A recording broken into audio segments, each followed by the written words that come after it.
Set it and forget it. Once you have an estate plan, never look at it again.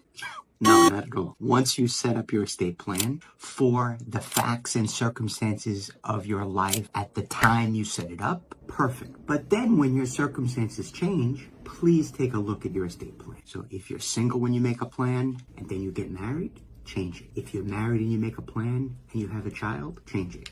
You have a second child, change it. Third, fourth, fifth, keep changing it. Change it until it matches your circumstance. If you get divorced, should you change it? Yes.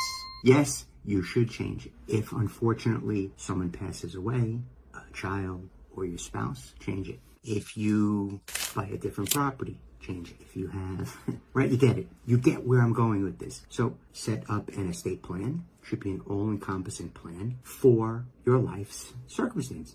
I have a spouse, 3 children, a property, some other assets that I don't want to disclose to all of the internet. No, I have assets. And for my bank account, I might have a beneficiary designation. And for my insurance policy, I have a beneficiary. Brokerage account, the same. Properties owned jointly. Just take care of each of the items that you have. And that's it. I don't want to repeat. I'm going to repeat it one more time. Change your plan when your life's events change. Marriage, death, divorce, remarriage, child, grandchild, right? The birth of. That's when you change. You change it according to new and different facts. Right? Facts always change things. So you're in love and you have a spouse. Perfect. Magnificent.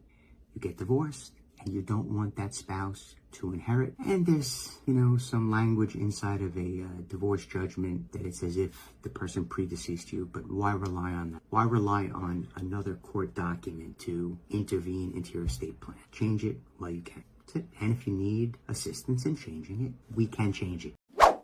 If I have a trust and I buy a property in my individual name, can I place the... You would never place the trust into your home.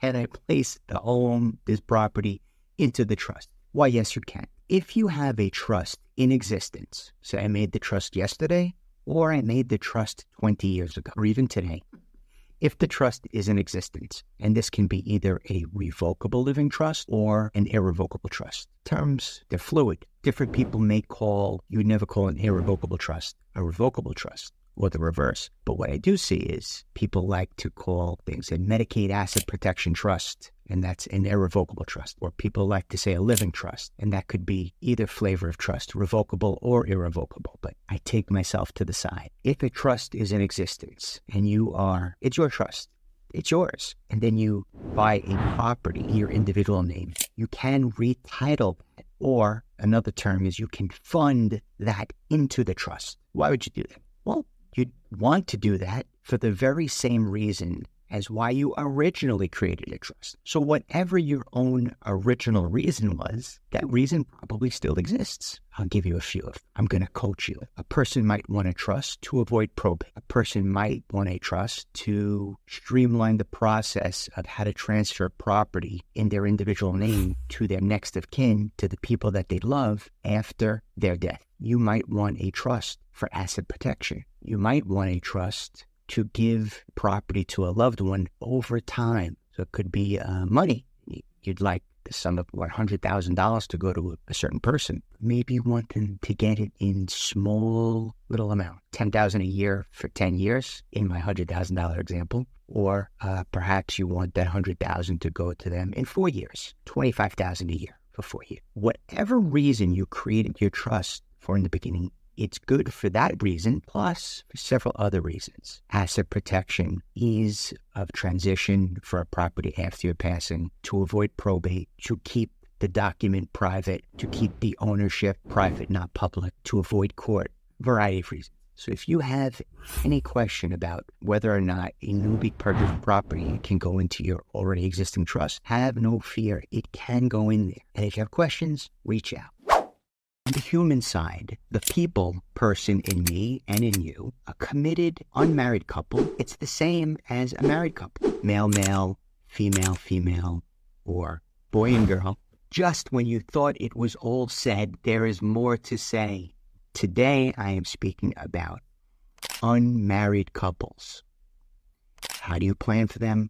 what do you do? On the human side, the people person in me and in you, a committed unmarried couple, it's the same as a married couple. Male, male, female, female, or boy and girl. So committed relationship, same sex or not, doesn't matter. Even a male-female relationship, when the parties aren't married, there are things to consider. Why? The distribution and descent is really geared towards a married couple. If a married person passes away without a will, well, then the spouse is provided for, at least in New York. Now, if an unmarried person within a committed relationship, say 25 years in a relationship, we live together, we have children, we've provided for each other, we've supported each other. If that person in this story passes away without a will, well, the unmarried partner does not receive, the surviving unmarried partner does not receive anything according to distribution or the laws of intestate. Descent and distribution is different. Our laws are geared around the married couple. So what do? Well, if you're unmarried, get married quick.